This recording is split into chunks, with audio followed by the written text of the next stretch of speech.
Welcome to another episode of Live with the Glitter Practitioner, and that is me, Dr. Nupi Aurora. Thank you so much for joining me this evening. Do let me know in the comments below where you're tuning in from, because I always love to go back and read the comments and reply. So for those of you who don't know me, I am the Glitter Practitioner, and I am a physician. I'm a doctor, a general practitioner is what we say in the UK. And I'm also a spiritual and transformation life coach. And my passion is helping, showing, guiding, empowering either my patients or my clients to really understand their health needs from mind, body, and soul perspective, and how to realign them, recognize when they're out of balance because your body talks to you, and really radiate from within. That's what I call your physessence. It's your inner light, which is unique to everybody because we're all unique. That is my passion. And I have created a program called Find Your Fizz and Flourish, which is based on the framework of my F-list, which came from a deeper understanding of health needs, my personal story, which was burnout, which was 12 years ago. And that's how I combine whole person, heart-centered care with the science of medicine as well. And that's when you really start to see shift and healing and transformation. So what do I mean by find your fizz and flourish? I think the best way to show this is through my brand story, actually, which was created by Devon James Stinston, who has done an amazing job. And this makes me cry every single time. So please bear with me on that. But it gives you an idea of really what it feels like to go through this process, through the F-list, and really find your fizz and start flourishing again, because that's exactly what you deserve. Unapologetically living your life, truly. So, Mr. Producer, please could you play my brand story?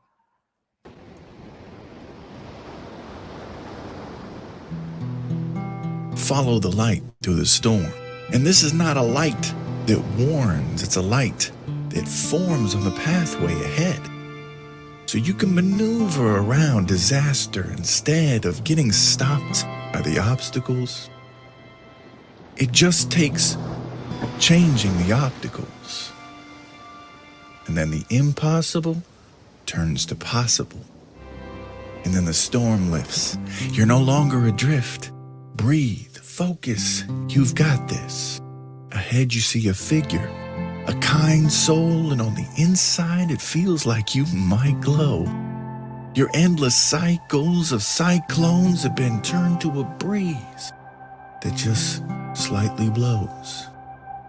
You're adorned with glitter, where you literally feel like a kid again. And this is when you realize how much of your life you've missed. And then you talk more with Dr. Nupi Aurora, who will holistically change your aura, where you and the new you won't be like strangers. No, you'll be like friends. Because this whole process is simply life-changing.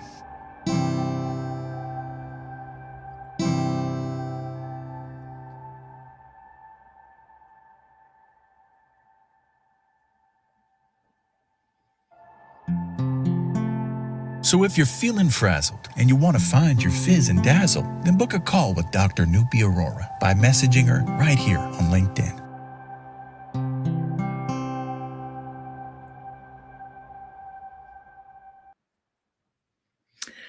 It's very soothing. I find it very soothing. So today's guest, I'm going to bring him straight on. Please welcome Mr. Harry Turner.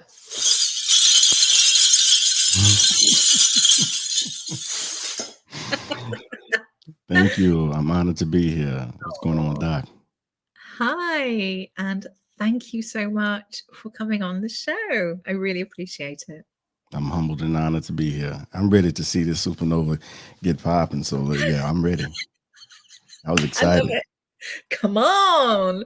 So, Harry, I I'm going to let you tell our viewers what you do and what the lit effect is. hmm Okay, what I do is multiple things there. There's multiple layers to what I do, but I'll Mhm. try to keep it real short. On one end, I am a therapist. I'm a licensed professional, licensed clinical social worker, certified clinical trauma professional, certified integrative mental health professional, but and a few other letters also, heart-centered hypnotherapist. So in there, I have my clinical setting. What I realized through the clinical setting and seeing people one-on-one is that for someone to go to therapy, they have to want it, which usually means they're in a crisis state. They've tried all these other options, and at this point they said, what the hell? I'll just give therapy a try and see what happens. But also, no matter what their demographic was, no matter what background or their socioeconomic status was, we were all dealing and trying to grapple with the same pains and fears. And I had a strong desire to want to take this message to the broader public. Also, at the encouragement, honestly, of a lot of the clients that I've had, they said, you need to be doing YouTube videos, man. You need to be doing, like, you need to be out there in social media. More people need to hear, more people need to understand what you're saying. And so after years of encouragement, I finally created the School of Outliers, which is separate from my clinical practice. And now I am a life coach, and I've created a process called the Lit Effect. And it came from, honestly, all of my experience. Because even though I don't operate as a therapist in the School of Outliers, I can't divorce myself from what it is that I know. So I combine what I've learned through different certifications and the life coaching space, because I have roughly about 4 or 5 in the life coaching space as well. Mm. I combine that with the experience I've already had in therapy, and also my spiritual understandings, my spiritual teachings that I've integrated and formed a new understanding of, into a process called the Lit Effect. And it's a 5-step process. First you begin with acceptance, then clarity, because you can't change what you don't accept. And clarity doesn't come in until you accept what it is that you're refusing to accept, because whatever you resist persists. And so from acceptance comes in clarity. Once you get into clarity, now you can really begin to see what is truly you, the false self, versus what is the inherently you, your authentic self. Because my mission statement is to assist others in developing the audacity to live unapologetically authentic. So it's all about you becoming your most authentic self. And so once you go into from clarity, you go into reconditioning. From reconditioning, envisioning, from envisioning, choosing. Reconditioning is where we really take hold of what Bruce Lee said in the second level of self mastery, which is, he said, I'm not afraid of the man that knows 1,000 kicks and practice it once. I'm afraid of the man that knows one kick but practice it 1,000 times. So that man right there can kick a hole in somebody's chest. And I understand what Bruce was saying. Everything that we do is a practice, and whatever we practice, we become. It's not that we don't know, because many of us spiritual seekers, we know a whole lot. We read a whole lot of books. We're familiar with Joe Dispenza and people like that. But or the Four Agreements and so many other spiritual books that really help to change a lot of people's lives and perspectives on things. But what happens when it stays at perspective? You see, you don't get an understanding. You don't really get that up level until you take what it is that you know. You'll gain insights with your previous experiences, and then you integrate that into a daily practice. Now you're getting some understanding. So it's not about finding something new to break you out of the habit of stuckness. It's really about going deeper within, because if you go deep enough, no matter where you stand at, we all reach the same core on this planet. And so the physical is a manifestation of spiritual truths. If you can understand that, then you can understand that you already have everything you need. You just need to search deeper. Wow. Wow. Yes. I'm not often, stuck for words, and I'm literally going, wow. You know, Is that a good wow, or is this it's an wow? This amazing dude wow. is Do the thing. oh. Yes. That was one of those moments. And you can do a clap one as well, actually. Oh, I Yes, got it. that's what I was looking for. That was a wow. No, seriously, it's incredible. I love what you said. There are so many things that you said, and I was transfixed, seriously, by your voice and by what you were saying. The deeper level, really going deeper. That's the bit that really caught my ears and from here. And it's so true what you say, because the deeper you go, the deeper you understand yourself, your needs, the deeper the understanding, and then you integrate that into your daily life or your work, for example. That's when you start evolving, because you've learned, you've gone there, and then you're bringing it through and showing and sharing with others. That's how I'm receiving it. It's like knowing how to use a dial-up phone, but then all of a sudden smartphones are introduced, and now you have to learn how to use a smartphone, emails, and all these other apps, downloading apps, and what so on and so forth. The issue is that we start off scientifically. Our default state is the hunting and gathering state of fight and flight. And so in fight or flight, that's why we wake up with chronic fears and chronic angerness, and we begin to practice being miserable. And what I mean by practice being miserable is that we think miserable thoughts. We think about our don't wants, and that's the hunting and gathering default. Because during the first 400 million years, the last 400 million years or so that we were in that state, we had to think about what it is that we didn't want. We didn't want to die. We didn't want a bird to like bite our head off or some other grotesque thing, or we didn't want to starve to death, because again, we're thinking about, like this is like cave living, hunting and gathering time. Well, now we're in a completely different time and age where we no longer have that. We in the information age, but our ego or our mind is still set to that antiquated hunting and gathering state. And so we all need a software update, and we have to constantly update our software, because the mind is the software, the brain is the hardware. The software was designed to adapt, because we are the species that have the highest, well, us being higher sentient beings, we're the species that should be able to, that was designed, not should be, but designed to adapt to anything. And so our mind has to constantly update ourselves. But do we know how to do that? Do we know how to update the software? And that's the issue. That's when we end up getting stuck, because we end up using the same old mental faculties, going down the same old, making the same old choices with the same old people, having the same old experiences, and end up with those same old familiar feelings. And you can switch out the people, but still end up in the same situation, because we wrestle not against flesh and blood. We're talking about energy. We're energetic beings. That's another paradigm shift that you got to begin to move to in order to really understand what it is to live in truth, because that's what the lit effect is about. Lit stands for L.I.T, live in truth. And these lit factors, acceptance, clarity, reconditioning, envisioning, and then choosing, these are all lit factors that then empower you to have this lit effect where you truly allow your light to shine. Because a lot of us have been hiding our light underneath this shade of fears and worries and not enoughness and some trance of unworthiness. We have to update the software and begin to operate from that space, because until the unconscious becomes conscious, it will direct your life and you will call it fate. That's Dr. Young. Yes. And that mirrors actually the work I do or have created with my F list. And the critter chatter, that's what I call it. It's that negative, the internal voice that's critical. It is, it's not very compassionate towards yourself, and it's fear-based essentially. And you can, what's it hiding? What's behind the fear? Is it shame? Is it all these patterns of behavior that you try and therefore mask, and you try and protect yourself? And that is how I equate that is, it's your shadow self, your sort of the negative connotations.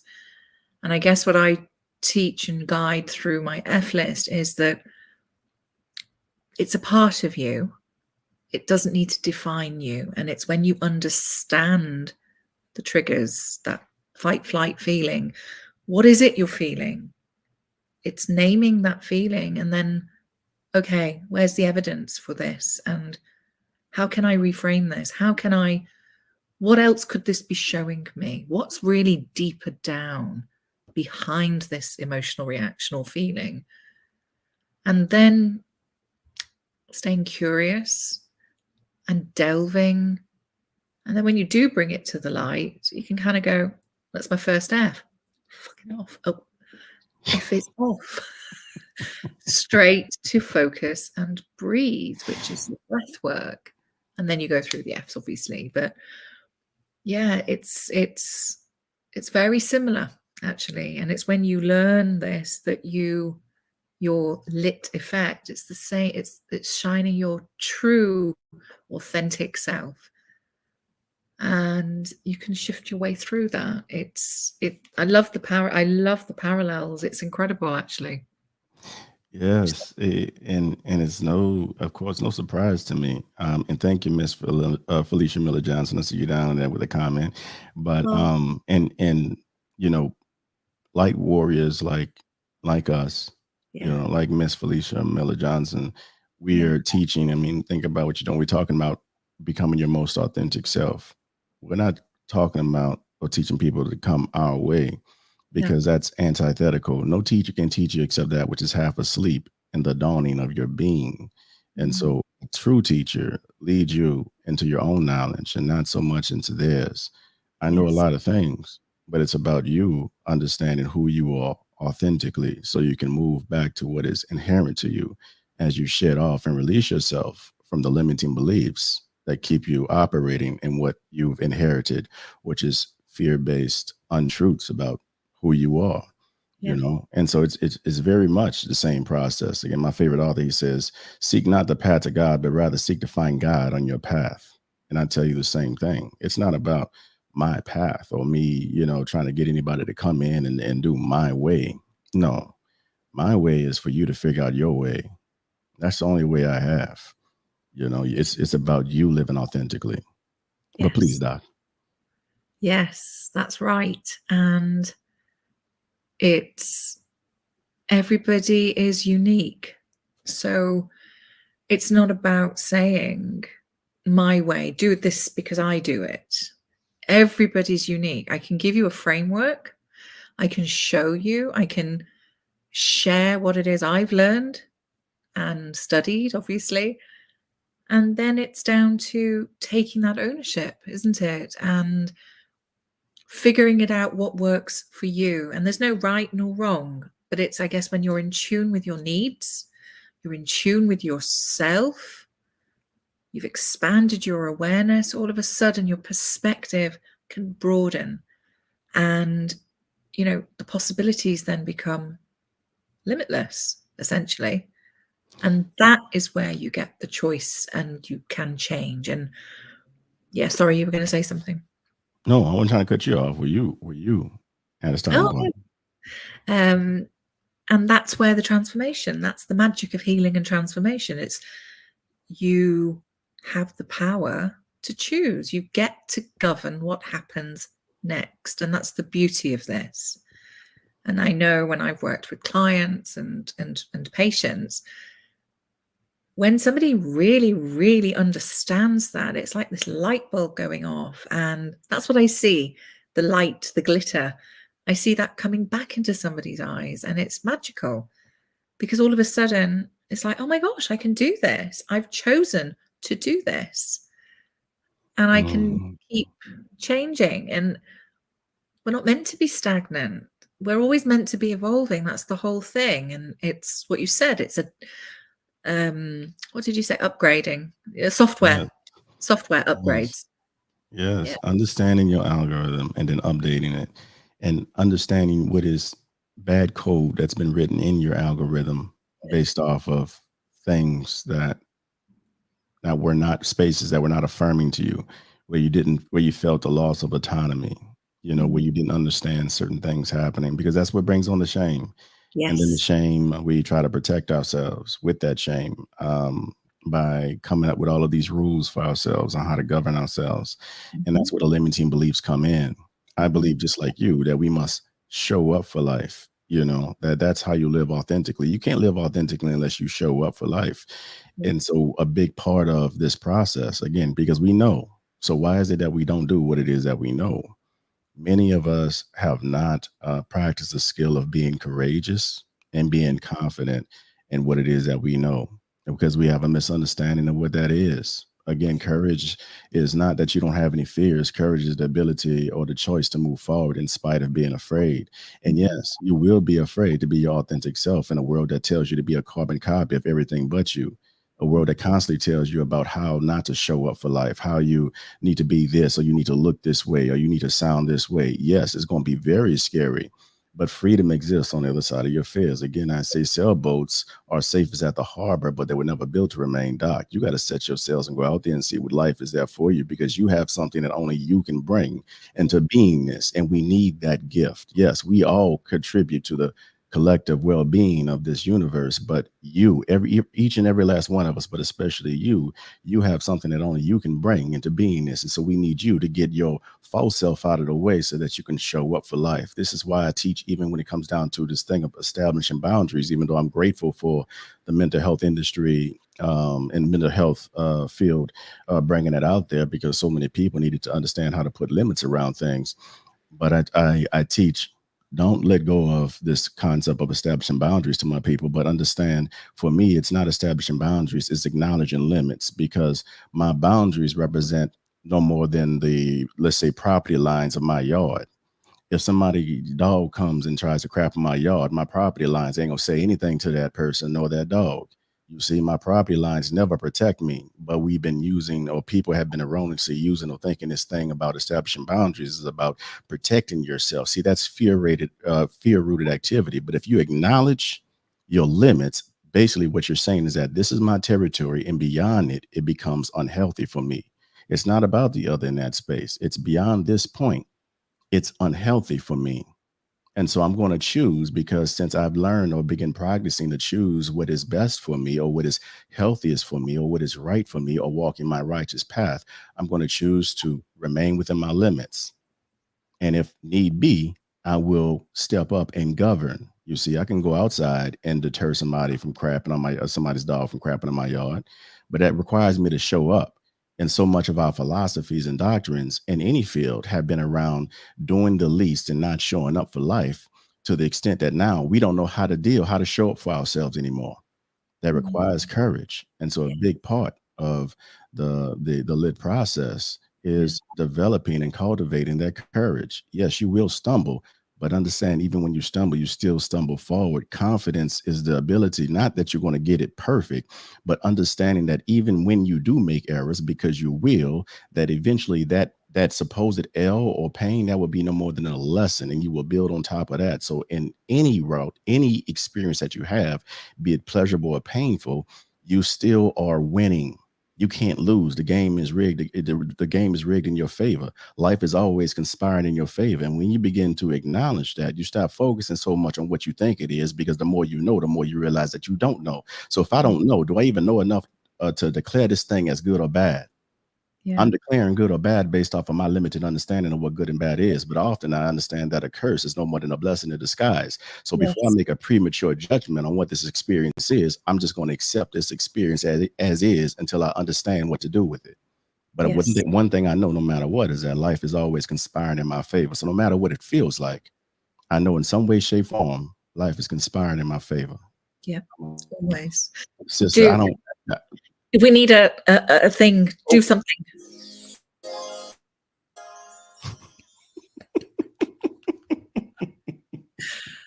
Seriously, amazing. We've got some comments coming up actually. So uh, Matthew Ziegler, who's joined us, I hope I've pronounced that right.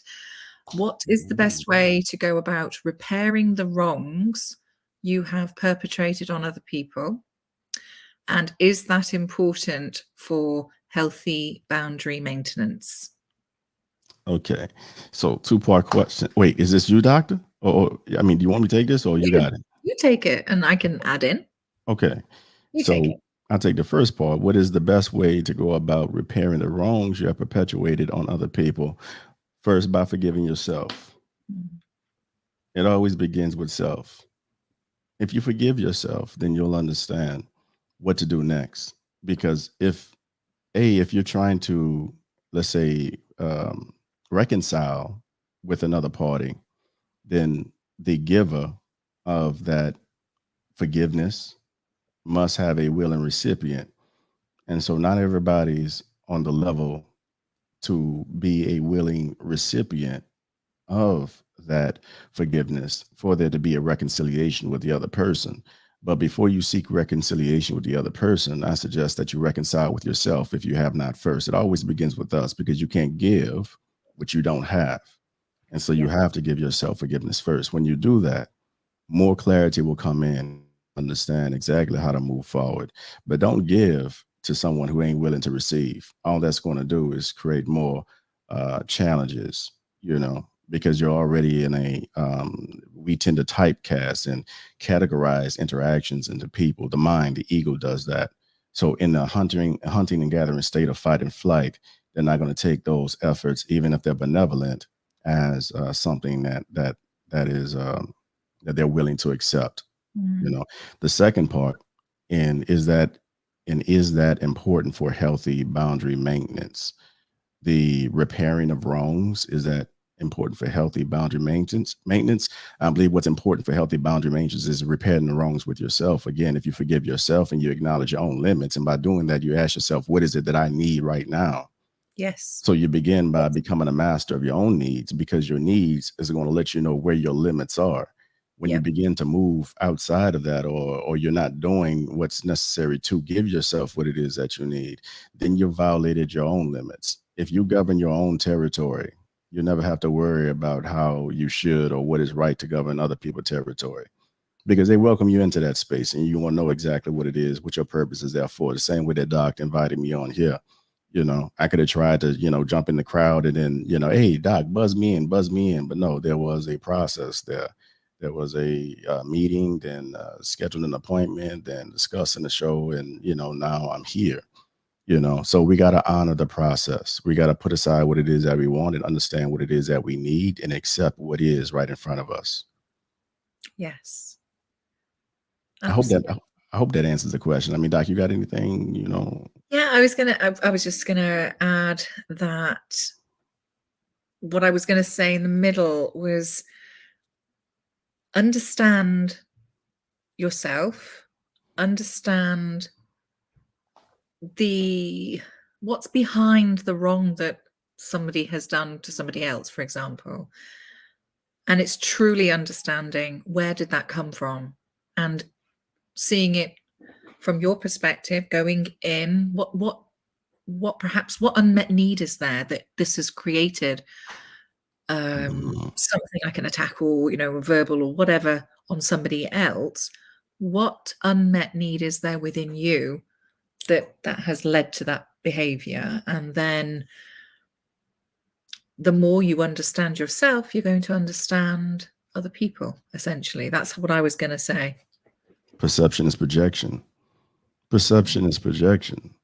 So when I look at the other, if I'm triggered by something I'm observing, Mm, the ego observes, then for me, a trigger is no more than a trailhead for a mm, deeper understanding of oneself. You see, no one can push your buttons unless you give them the controller first. yeah. And in life, with all of these collisions, there is no choice, but there's going to be painful collisions as well as pleasurable ones, because Mm, much of our growth is growing pains, not growing pleasures. And mm, anything not growing is dead. So we're going to be growing to the day that we die. These things must happen. We must accept the seasons of our heart the same way we accept the seasons that pass over our field. The sweet ain't sweet without the bitter. So forgive yourself. You mm, only did what you did because you knew not. In my faith, it says, one of the Christ, before he died, he said, forgive them, for they know not what they mm, do, not because of what they did, but because they knew not, because ignorance and freedom can't coexist. So forgive yourself for knowing not. Now that you know better, you move forward with doing better. And that is the yeah. best form of Yeah. repayment you can give for any wrongs being done. You move forward with that truth. Yes. Learn, grow, evolve, pass it on is what I like to say. Mhm, mhm.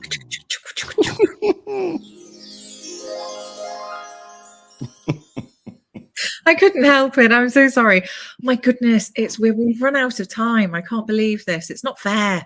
Harry, you're gonna have to come on again. Please, please, please.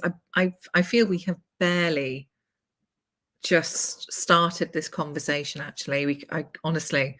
So Indeed.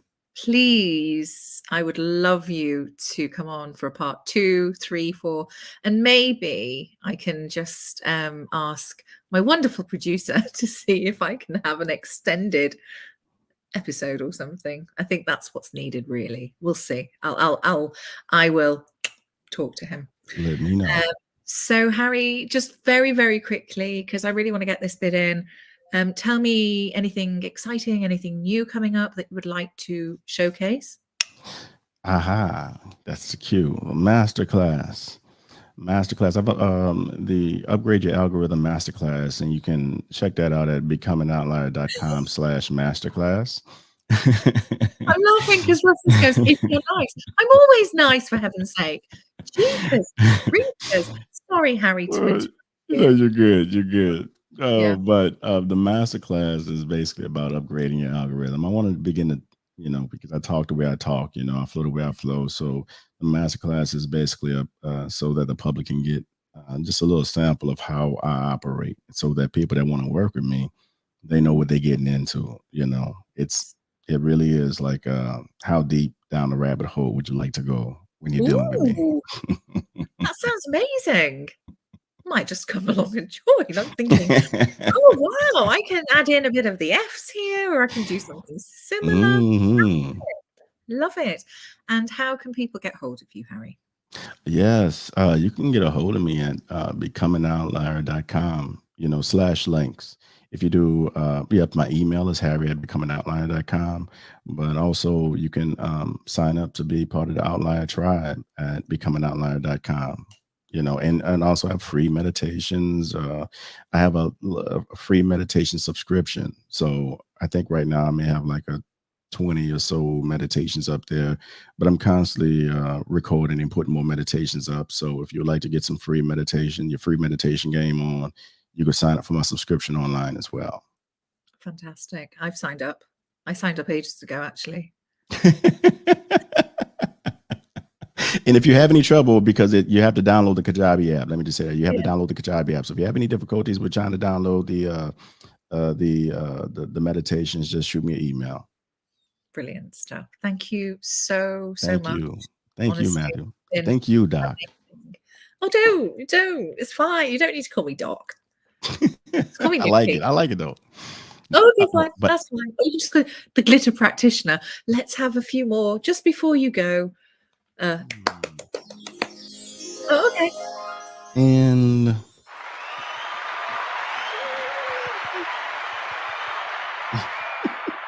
I need to have that in my life, seriously. I'm constantly I love it. literally pressing it every single question. Oh, dear. It's the little things that make me very happy, clearly.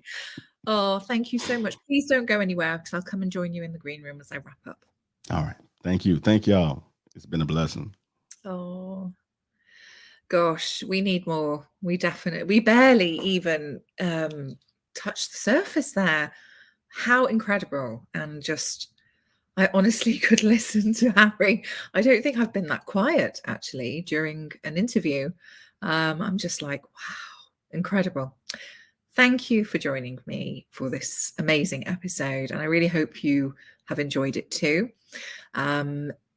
Do keep tuning in, as you know, every Monday, 8 p.m. GMT, live with the Glitter Practitioner, which is 12 noon Pacific Daylight Time. And I'm working on my winks still.